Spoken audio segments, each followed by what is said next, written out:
बिस्मिल्लाहिर्रहमानिर्रहीम। अस्सलाम वालेकुम नाज़रीन, मैं अहमद फ़वाद हूँ और आप मेरा यूट्यूब चैनल देख रहे हैं। नाज़रीन, तीन बड़ी इंपॉर्टेंट डेवलपमेंट्स हैं आपके साथ शेयर करनी है। एक तो ये कि आसिफ अली जरदारी के हल्फ उठाते ही दो अहम तरीन गिरफ्तारियाँ हुई हैं और इन गिरफ्तारियों के साथ ही ये वाज़ेह हो चुका है कि इस हकूमत की पॉलिसीज़ या डायरेक्शन क्या होंगी।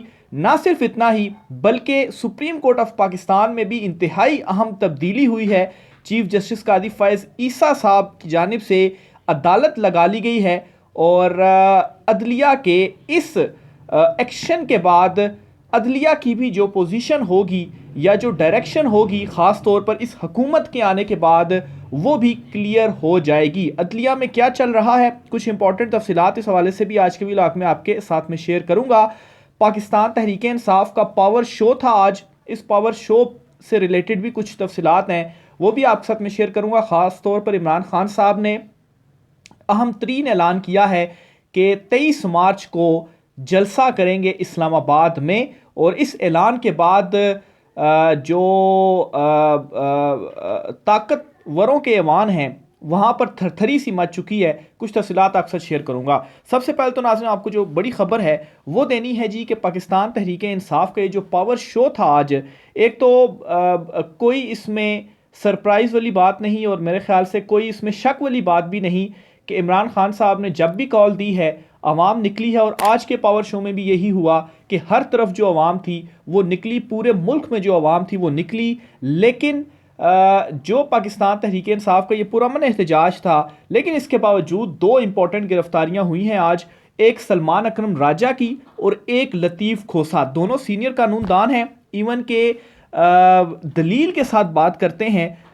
कोई ज़्यादा ख़ास तौर पर सलमान अकरम राजा जो हैं वो हार्ड लाइनर भी इतने नहीं हैं। उनकी जो गुफ्तगू है बड़ी नपी तुली होती है, लेकिन जो उनके दलाइल होते हैं वो बड़े जानिबदार या आप कहें बड़े वज़न वाले होते हैं। बहरहाल इस वक्त इस हकूमत की जो सूरत हाल है वो ऐसी हो चुकी है और इसकी जो एग्जांपल है उसके साथ मैं आपके सामने रखूंगा, उससे मज़ीद ही आप समझ पाएंगे। खालिद जमील साहब हैं, सीनियर सहाफ़ी, उन्होंने ये ट्वीट भी किया हुआ है कि यूरोप में हस्पानवी बैल सुर्ख झंडी देखकर आग बगोला होते हैं।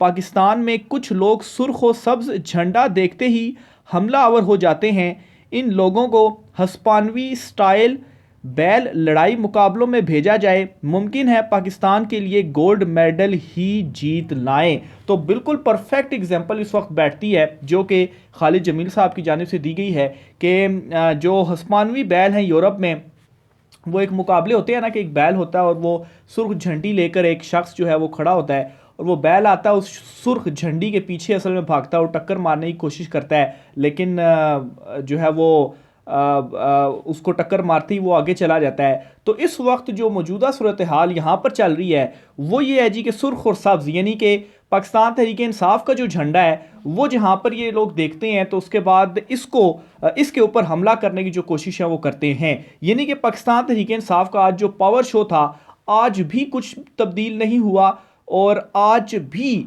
वही कुछ हुआ जो कि माजी में पाकिस्तान तहरीक इंसाफ के एहतजाजी रैलियों के साथ होता रहा। गिरफ्तारियां हुई, रोकने की जो कोशिश थी वो की गई और दो बड़ी गिरफ्तारियां मैंने आपको बता दी, सलमान अकरम राजा और लतीफ़ खोसा जो हैं इनकी हुई हैं। और ये सब कुछ तब हो रहा था जब एक साइड पर आसिफ अली जरदारी जो हैं जो कि चुनतखिब, वो एक दोस्त ने कमेंट किए थे कि चुनतखिब से मुराद क्या। देखिए, मुंतखिब तो वो होता है कि जिसे वोट पड़ते हैं और अवाम उसे लेकर आती है। चुनतखिब वो होता है जिसे चूज़ किया जाता है और उसके पास अवामी मैंडेट नहीं होता। और पाकिस्तान तहरीक इंसाफ बारहा ये कह चुकी है या इन इंतखाबात में जो चीज़ें हमें नज़र आई हैं, मैंडेट तो पाकिस्तान तहरीक इंसाफ को दिया था लेकिन फिर भी आसिफ जरदारी सदर बन गए, तो इसलिए चुनतखिब सदर जो हैं वो हल्फ ले रहे थे। और हल्फ उनसे कौन ले रहा था? हल्फ ले रहा था जी चीफ जस्टिस कादी फ़ैज़ ईसा साहब जो हैं वो उनसे हल्फ ले रहे थे। अच्छा, इस हल्फ के ऊपर भी बड़े मज़ेदार एक ट्वीट आई है। इफ्तिखार शिराजी साहब है, डॉन न्यूज़ के ब्यूरो चीफ, इन्होंने लिखा है जी कि चीफ जस्टिस कादी फ़ैज़ ईसा दो ऐसे अफराद के दरमियान खड़े हैं जिनमें से एक के खिलाफ नैब तरामीम ख़त्म होने के बाद अरबों रुपए के जाली बैंक अकाउंट्स का केस खुल चुका है, जबकि दूसरा वो है जिन पर पीडीएम की हुकूमत में वज़ीर आज़म बनने से कबल अरबों रुपए की मनी लॉन्ड्रिंग केस में फ़र्द जुर्म आयद होना थी। यानी कि एक साइड पर शहबाज शरीफ बैठे हुए थे और दूसरी साइड पर आसिफ जरदारी थे, दरमियान में चीफ जस्टिस कादी फ़ैज़ ईसा साहब थे और वो हल्फ ले रहे थे।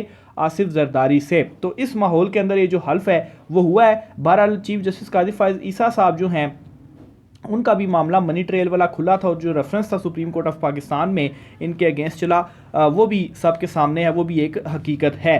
तो बहरहाल जी इस माहौल के अंदर और फिर दूसरी तरफ ये जो पीटीआई की गिरफ्तारियां हुई हैं इससे ये वाज़ेह हो चुका है कि इस हुकूमत की जो पॉलिसीज़ हैं वो क्या होंगी। और इन्होंने जो इनकी ड्रामेबाजियाँ हैं ख़ास तौर पर मरीम नवाज़ जो हैं जो जब वो भी जब चुनतखब वज़ीर आला बनी तो अपोजिशन लीडर पीटीआई के जो थे उनके पास वो गई और उनसे कहा कि मैं सबकी वज़ीर आला हूँ, आप जो है वो एहतजाज करके उस दिन चले गए तो मैं आपसे ख़ुद आज मिलने के लिए आई हूँ। लेकिन वो इनकी जो वीडियो थी वो टिकटॉक के लिए तो ठीक थी कि 2-4 रोज़ के लिए इन्होंने उसके ऊपर जो है वो अपने हक़ में चीज़ों को इस्तेमाल करने की कोशिश की कि देखें जी मरीम नवाज़ तो ख़ुद गई है अपोजिशन लीडर के पास।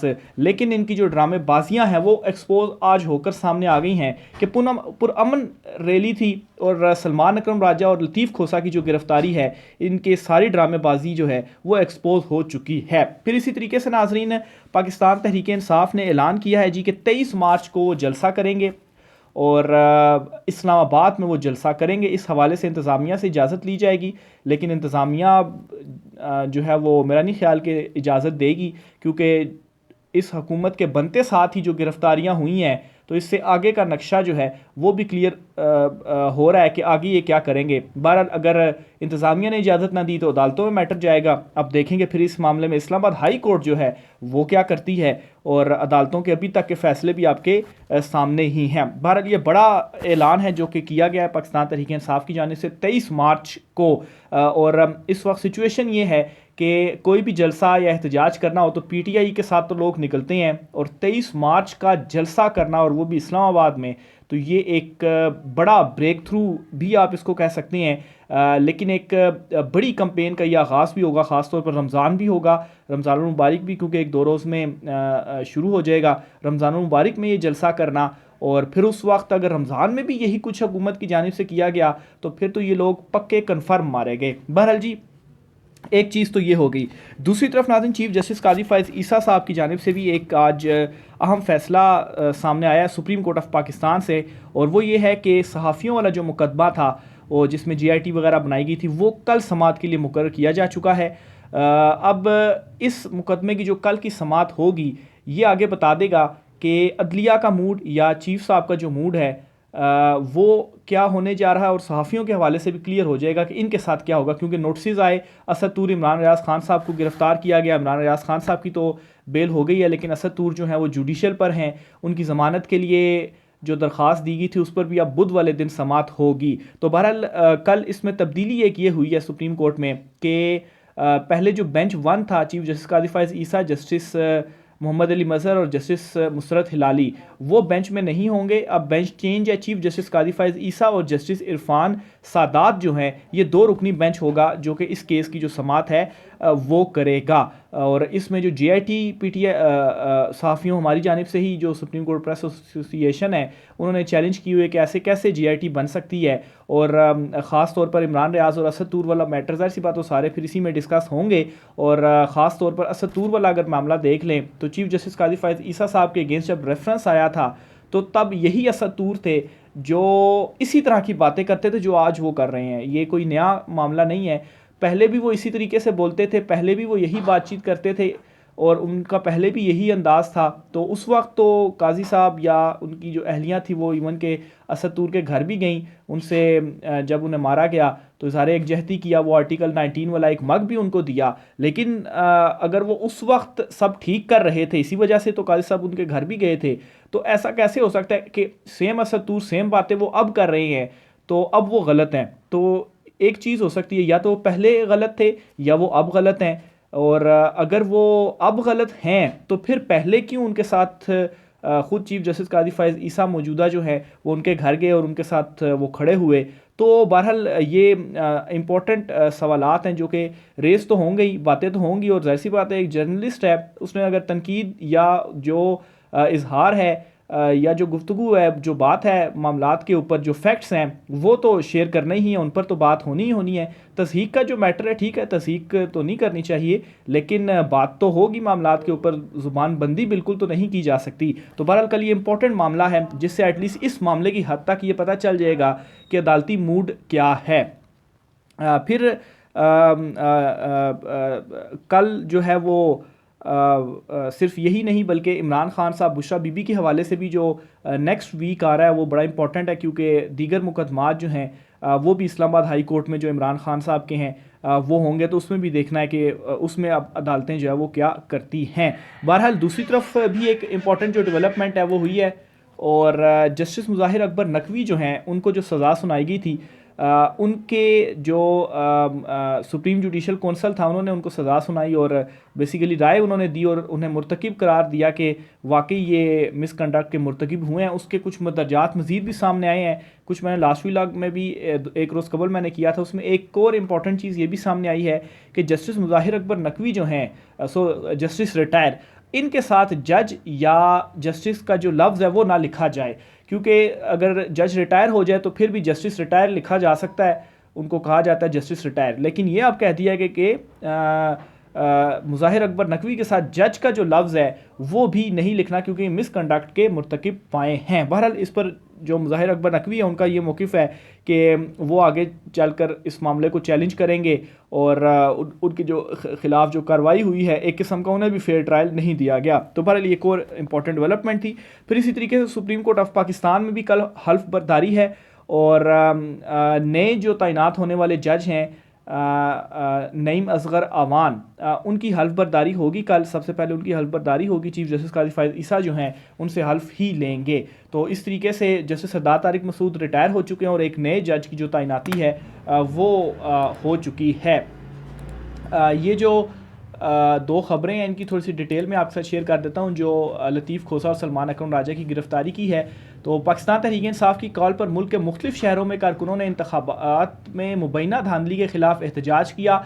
मुजाहिरीन ने एहतजाजी रैलियाँ निकाली और इंतखाबी नताइज को मुस्तरद करने का ऐलान किया। लाहौर में मुबैना धांधली के खिलाफ रैली के दौरान PTI के रहनुमा लतीफ़ खोसा, सलमान अकरम राजा और रुकने पंजाब असम्बली हाफिज़ फरहत अब्बास को पुलिस ने गिरफ्तार किया है। शहबाज खोसा ने दावा किया है कि पुरअमन एहतजाज के दौरान वालिद लतीफ़ खोसा को पुलिस ने हिरासत में लिया।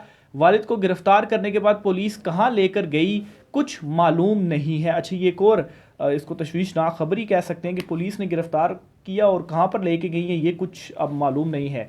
बहरहाल इसके अलावा वो MPA मियाँ हारून अकबर को भी हिरासत में ले लिया गया है, जबकि मियाँ महमूद रशीद के बेटे को शादमान में रैली से हिरासत में लिया गया है। दूसरी जानिब मुल्तान में पाकिस्तान तहरीक इंसाफ के मुमकिन एहतजाज के पेश नज़र सीनियर सियासतदान जावेद हाशमी के दामाद और नवासे को मखदूम रशीद के इलाके से गिरफ़्तार किया गया है।